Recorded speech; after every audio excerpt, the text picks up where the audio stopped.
नमस्कार दोस्तों, स्वागत करते हैं आपका फिर से एक बार सुपर एमसी के यूट्यूब चैनल पे।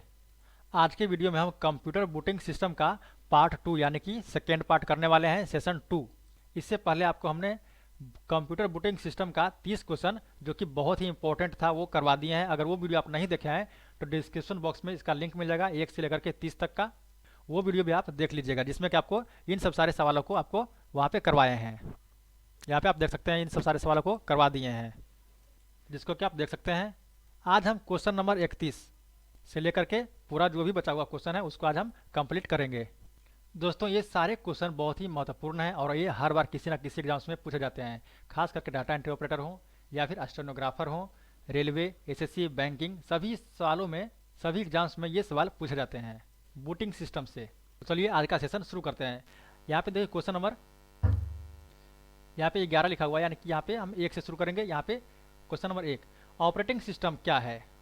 तो इसका सही आंसर बताइए क्या होगा इसका। एक कलेक्शन ऑफ हार्डवेयर कंपोनेंट्स, या फिर एक collection of input output device, या फिर एक collection of software in routines, या फिर ऑल ऑफ द दीज। तो इसका जो सही आंसर है एक कलेक्शन ऑफ सॉफ्टवेयर रूटीन्स का सही आंसर है।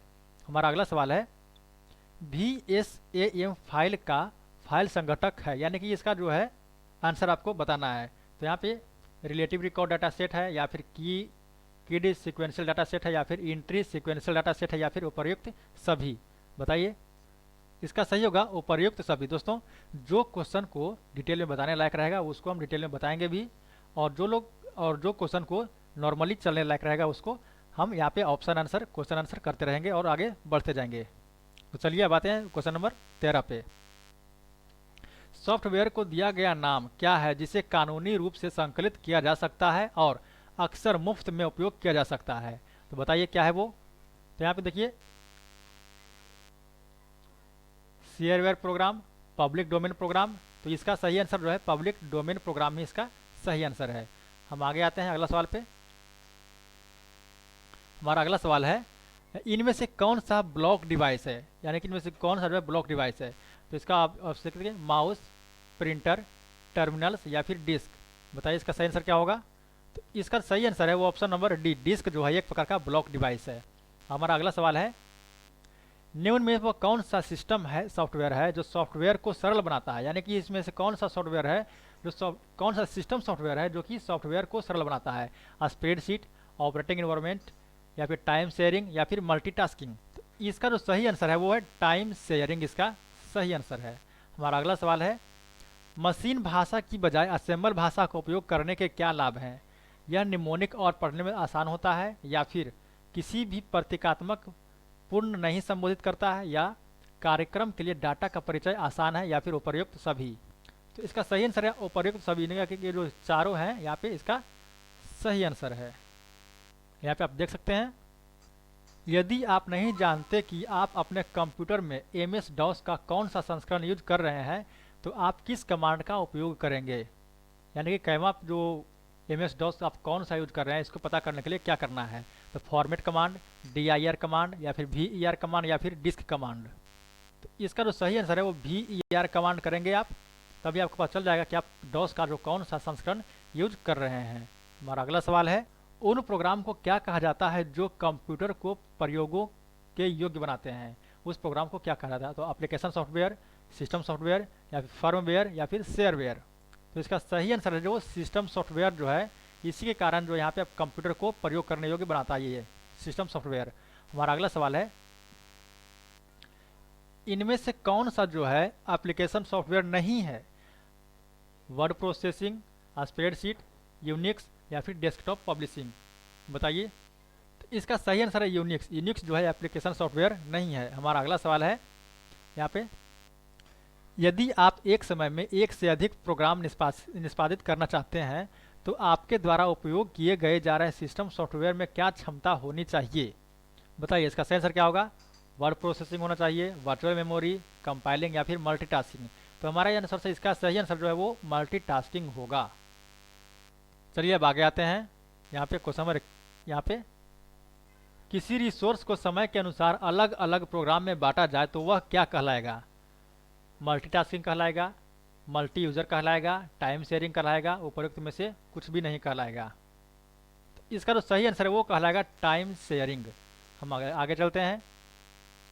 टाइम शेयरिंग का सिद्धांत है अधिक से अधिक यूजर डायरेक्ट कंप्यूटर से डाटा आदान प्रदान कर सके एवं प्रॉब्लम को हल कर सके, या फिर फाइल को विभक्त करना या विभाग करना, या फिर ए एवं बी दोनों, या फिर इनमें से कोई नहीं।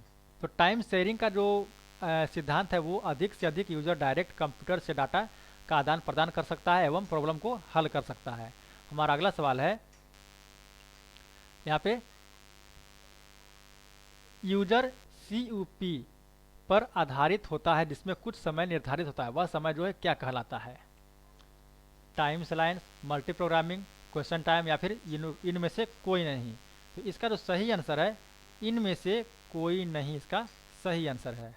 हमारा अगला सवाल है, टाइम शेयरिंग सिस्टम में जो यूजर सेंट्रल सिस्टम से डाटा आदान प्रदान करता है वह कहलाता है, वो क्या कहलाता है? इंटरैक्टिव कंप्यूटिंग, कन्वर्सेशनल कंप्यूटिंग, ए एवं बी, या फिर इनमें से कोई नहीं। तो इसका सही आंसर जो है ए एवं बी दोनों इसका सही आंसर है।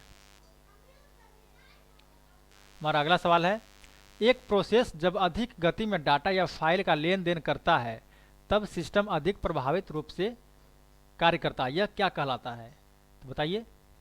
Real time system, time sharing system, उपरोक्त दोनों, या फिर इनमें से कोई नहीं। तो इसका सही आंसर जो होगा वो रियल टाइम सिस्टम इसका सही आंसर है। मगर आगे आते हैं,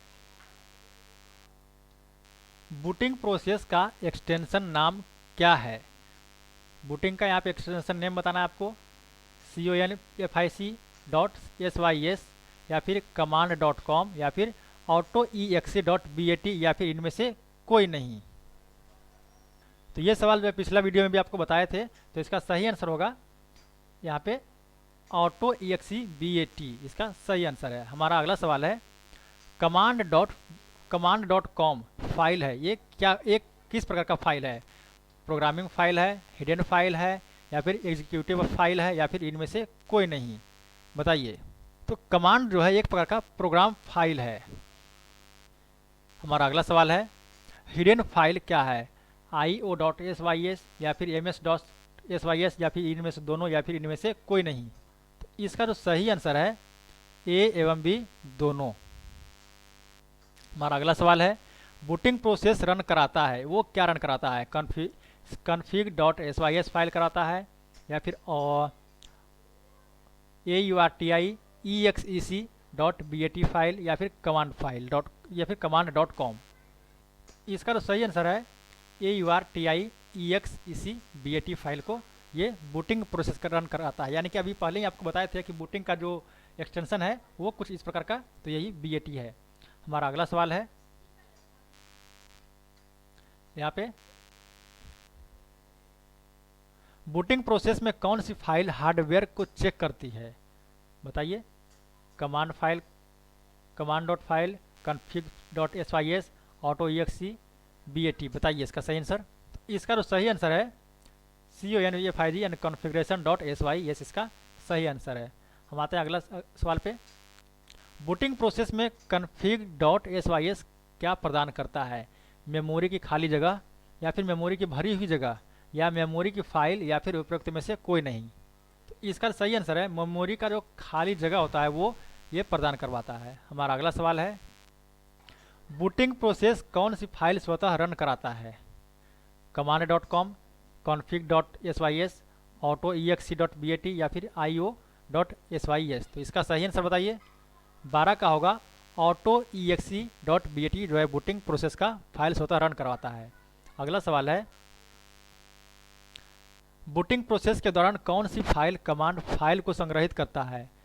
command.com, config.sys, IOSYS, उपरोक्त में से कोई नहीं? इसका जो सही आंसर है command.com। अगला है यहाँ पे, command.com को क्या कहा जाता है? सेल कहा जाता है, कंसोल कमांड प्रोसेस कहा जाता है, इनमें से ये दोनों कहा जाता है, या फिर इनमें से कोई नहीं? बताइए। तो इसका जो सही आंसर है इनमें से दोनों को, ये सही है, इसका सही आंसर, इन दोनों को कहा जाता है command.com। हमारा अगला है, को प्रोसेसर क्या है? तो इसका देखिए आपको साथ में पता चल रहा होगा इसमें कि को प्रोसेसर यानी कि साथ देने वाला, यानी कि सपोर्ट करने वाला। तो यह जो है सॉफ्टवेयर का आसान उपयोग के लिए सपोर्ट करता है, या फिर सभी प्रोसेसर को बराबर फंक्शन सपोर्ट करता है, या फिर किसी एप्लीकेशन के साथ कार्य कर सकता है, या फिर सभी। तो इसका जो सही आंसर होगा यह जो है सॉफ्टवेयर का एक आसान उपयोग करने के लिए सपोर्ट करता है। हमारा अगला सवाल है क्वेश्चन नंबर अगला, यहाँ पे देखिए क्लाइंट सर्वर एप्लीकेशन के लिए कौन सा ऑपरेटिंग सिस्टम उपयुक्त है। क्लाइंट सिस्टम के लिए यहाँ पे window 98, window NT, window XP या फिर उपयुक्त सभी। तो इसका जो सही आंसर है विंडो XP जो है ऑपरेटिंग सिस्टम के लिए यहाँ पे प्रयुक्त होता है। क्लाइंट सर्वर एप्लीकेशन के लिए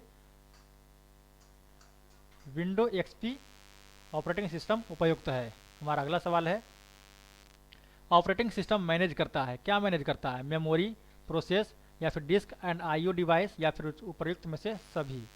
बताइए। तो इसका सही आंसर बताइए, मेमोरी, प्रोसेस या फिर डिस्क एंड IO डिवाइस या फिर उपयुक्त सभी। तो इसका जो सही आंसर है वो है उपयुक्त सभी, इसका सही आंसर है। हमारा अगला सवाल है इनमें से कौन सा रियल टाइम ऑपरेटिंग सिस्टम है, BLMX, CTOS, CCP या फिर DOS। बताइए। इसका सही आंसर है DOS जो है रियल टाइम ऑपरेटिंग सिस्टम है। हमारा अगला सवाल है क्वेश्चन नंबर 19 कहें या फिर 29 कहें। यहाँ पे बैच प्रोसेसिंग को किस नाम से जाना जाता है, सीरियल, सीक्वेंशियल या फिर ऑफलाइन प्रोसेसिंग या फिर उपर्युक्त सभी। बताइए इसका सही आंसर क्या होगा। इसका सही आंसर है उपर्युक्त सभी, यानी कि बैच प्रोसेसिंग को सीरियल भी कहा जाता है, सीक्वेंशियल भी कहा जाता है या फिर ऑफलाइन प्रोसेसिंग भी कहा जाता है।